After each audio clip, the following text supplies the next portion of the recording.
Na mimi nimwambie watu ya nyumbani, siwezi angusha nyinyi. Huyu Kasongo tutamwaibisha. Na hapa Madera nimesema jana, nilikuwa na viongozi. Kasongo hapa Madera asifikishe kula 1000.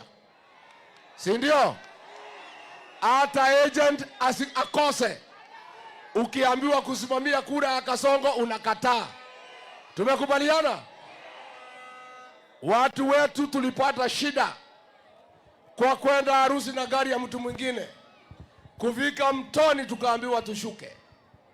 Sasa tumetengeneza gari yetu, chama chetu, ya kutafuta serikali na kukinga maslahi yetu.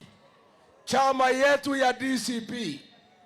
Na tunataka kusema hapa Nyeri County na hii mlima yote tumekubaliana kwa kauli moja ya kwamba mlima ni moja, ya kwamba chama ni moja na kiongozi ni mmoja.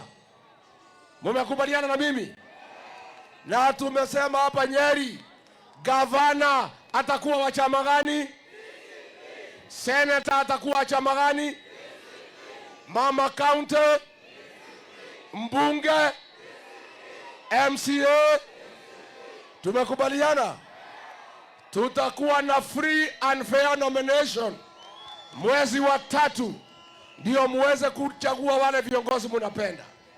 Na mimi nimesema hakuna mtu ninapendelea. Nimesema mimi sipendelei mtu yeyote. Watu wote wako kwa discipline, watu yangu. Uamuzi ni wa wananchi wenyewe. Nyinyi ndio mtaamua wale viongozi mnapenda. Watu wetu tulipata shida kwa wasaliti wa jamii yetu. Wale ambayo wametusaliti kwa William Ruto. Wametuuza tumbo zao.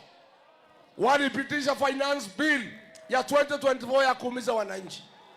Huyu Aden Duale ametutukana, ametuita fisi.